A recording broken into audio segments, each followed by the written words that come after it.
লিখিত পরীক্ষা নিচ্ছে প্রথম অবস্থায়, পরে ভাইবা উত্তীর্ণ হওয়ার পরে আমাদের সব কাগজপত্র জমা দিয়েছি আমরা। জমা দেওয়ার পরে মনে করেন মেডিকেল টেস্ট হয়েছে, দেওয়ার পরে এখন জয়েনিং বাকি আছে আমাদের। কতদিন ধরে জয়েনিং বাকি? আমাদের 1 মার্চ লাস্ট ডেট ছিল কাগজ জমা দেওয়ার। আজকে মেবি মনে হয় 1 মার্চ হলে 1 মাস 20 দিনের পরে আর কি।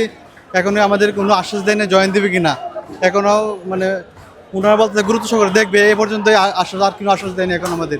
আমরা প্রাথমিক শিক্ষক নিয়োগ পরীক্ষায় চূড়ান্তভাবে নির্বাচিত হয়েছি। তো আমাদের খুব দ্রুত মেডিকেল কাগজপত্র সব জমা নেওয়া হয়েছে।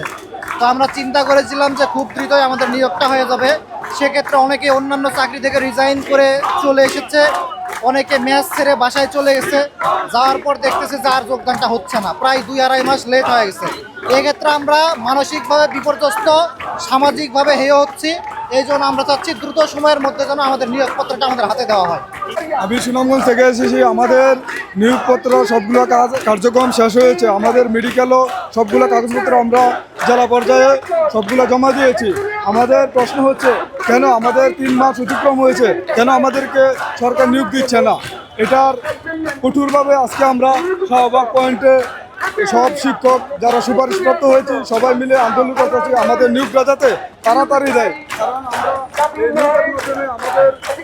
আমাদের তো নিয়োগপত্র 2025 সালে আমরা প্রাথমিক সরকারি পরীক্ষায় নিয়োগপ্রাপ্ত হয়েছি।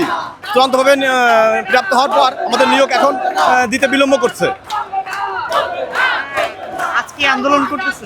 হ্যাঁ, আজকে থেকে সকাল 11টা থেকে আন্দোলন শুরু হয়েছে।